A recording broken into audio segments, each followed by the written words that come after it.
கல்யாணம் ஃபிக்ஸ் ஆயிடுச்சா? தமிழ் மேட்ரிமோனிக்கு தேங்க்ஸ் சொல்லணும். 26 வருஷத்துக்கு முன்னாடி இதே தமிழ் மேட்ரிமோனி மூலமா தான் இவ அம்மாக்கும் கல்யாணம் பண்ணேன். கல்யாணம்னாலே தமிழ் மேட்ரிமோனி தான். திரு சுவாமிநாதன், திமுக கூட்டணிக்கு போகிற வாக்குகள், இஸ்லாமிய கிறிஸ்தவ சகோதர சகோதரிகளுடைய வாக்குகள் அங்க போறத தன் பக்கம் திருப்பிட முடியும் அப்படின்ற அதீத நம்பிக்கையில விஜய் இருக்கிறார் அப்படின்னு ராஜகம்பீரன் அவர்கள் சொல்றாரு. அது அதீத நம்பிக்கை தானா இல்ல கல யதார்த்தமா? அதாவது ராஜகம்பீரன் சார் சொல்ற ஒரு இடம் மிகச்சரி. கிட்டத்தட்ட திராவிட முன்னேற்ற கழக கூட்டணி தான் சிறுபான்மையினர் நலன்ல உறுதியா நிக்கிறாங்க, அதுல சந்தேகமே இல்லை. பட் நீங்க அதை அப்படி மட்டுமே நம்ம அணுகிவிடக் கூடாது. அது சித்தாந்தம், கொள்கை. ராஜகம்பீரன் சார்ல எனக்கு மாற்று கருத்து இல்லை அந்த கருத்துல. பட் அதை விட முக்கியமா நீங்க இதுவரைக்கும் தமிழக அரசியல் களத்துல பாஜக இல்லாத ஒரு அணி நீங்க 2019, 21, 24 இந்த 3 தேர்தல்களுக்கு பின்பு பாஜக இல்லாத ஒரு அணி வலுவான எதிரியை இப்பதான் திமுக முதல்ல சந்திக்கிறாங்க.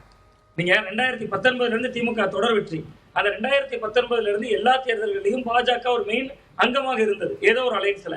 நீங்க 19 அதிமுக பாஜக கூட்டணி, 21 சட்டமன்ற தேர்தலில் அதிமுக பாஜக கூட்டணி, 24 தேர்தலில் பிரிஞ்சு நின்னாங்க. ஆனாலும் பிரச்சாரம் என்ன? பாஜக ஓட்டு போட்டாலும் அதிமுக ஓட்டு போட்டாலும் ஒண்ணுதாங்கிற பிரச்சாரம். நீங்க இன்னைக்கு விஜய் அவர்கள் சிறுபான்மையினர் நலனை இன்னைக்கு பேசுறாருல, ஏன் கடந்த காலங்களில் பேசுறதை விட இன்னைக்கு தொனி மாறுது. மம்தா பானர்ஜி அவர்கள் ஒரு அறிக்கை கொடுக்குறாங்கல்ல, திமுகவுக்கும் பாஜகவுக்கும் உறவு இருக்குன்னு தேசிய அளவில் மம்தா பானர்ஜி அவர்கள் ஒரு பகீர் குற்றச்சாட்டை கிளப்புறாங்க. அப்ப விஜய் தனக்கு இன்னொரு பேக் போன அது அந்த அலுவலகத்துல இருந்து கொஞ்சம் விளக்கம் கொடுத்துட்டாங்க அப்படின்னு நினைக்கிறேன். தவறாக புரிந்து கொள்ளப்பட்டது அப்படின்றத தெரிவிச்சிருக்காங்க அப்படின்ற செய்திகளையும் பார்க்க முடிஞ்சது. ஆமா ஆமா ஆமா ஆமா அப்படியும் ஒரு விளக்கம் வந்திருக்கிறது. பட் விஜய்க்கு அதுக்கெல்லாம் பின்புதான் இவன் கிட்டத்தட்ட இந்த தேர்தல்ல திமுக எதிர்ப்பு ஓட்டுகள் என்பது ஒரு நிலை, அது அதிமுகவுக்கு போகும், விஜய்க்கு போகும், நாம் தமிழர் கட்சிக்கு போகும், எல்லாருக்கும் போகும். பட் சிறுபான்மையினர் ஓட்டு என்பது திமுக மட்டும்தான் போய் கொண்டு இருந்தது.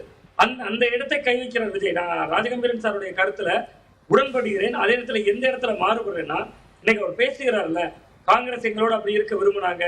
சிறுபான்மையினர்கள் நீங்க முழுக்க திமுக காங்கிரஸை ஆதரிக்கிறதுக்கு இன்னொரு காரணம் இருக்கு, பாஜக மீதான அச்சம். இன்னைக்கு விஜய் பாஜகவை விமர்சிக்கிறார்ல, சோ அப்ப அது அவங்க தனக்கான அறிக்கை விட்டாரா அல்லது பாஜகவை எதிர்க்கிறாரா அப்படிங்கிற புள்ளியிலையும் அணுகுவாங்க. இன்னொரு புள்ளியும் இருக்குல்ல, வாக்குகள் பிரியும்.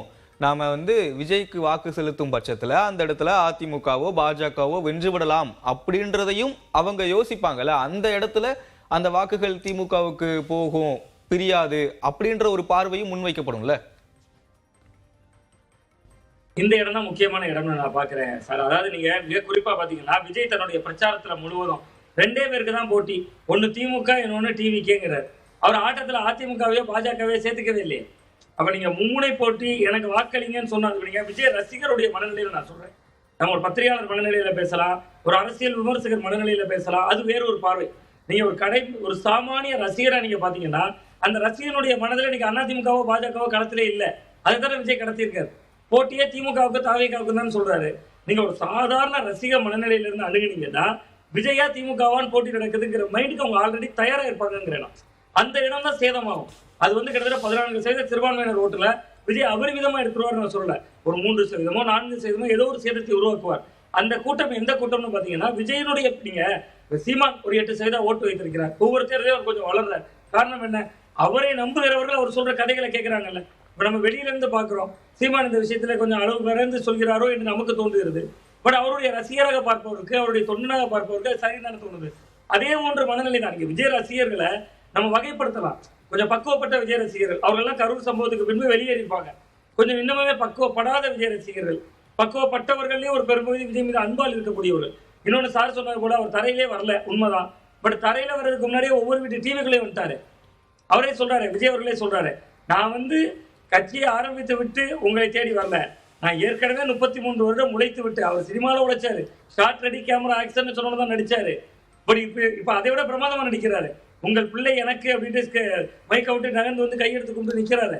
அப்ப அது ஒரு ரசிக மனநிலையில அதை அடிக்க பாருங்களேன், அவரால் தாக்கத்தை ஏற்படுத்த முடியுங்கிறேன். அது சிறுபான்மை பெரும்பான்மை என்கிற எல்லை கோட்டுக்கெல்லாம் அப்பால அவர் எல்லா தரப்புலையும் தாக்கத்தை ஏற்படுத்துவார். அதுல சிறுபான்மையினர் ஓட்டு சிதறும். கிட்டத்தட்ட அவரால் ஒரு பெரும்பகுதியை சிதைக்க முடியாது, இஸ்லாமியர்கள் ஓட்டை சிதைக்க முடியாது, கிறிஸ்தவர்கள் ஓட்டை சிதைப்பார் அப்படின்னு தான் பாக்குறேன். கல்யாணம் ஃபிக்ஸ் ஆயிடுச்சா? தமிழ் மேட்ரிமோனிக்கு தேங்க்ஸ் சொல்லணும். 26 வருஷத்துக்கு முன்னாடி இதே தமிழ் மேட்ரிமோனி மூலமா தான் இவ அம்மாக்கும் கல்யாணம் பண்ணேன். கல்யாணம்னாலே தமிழ் மேட்ரிமோனி தான்.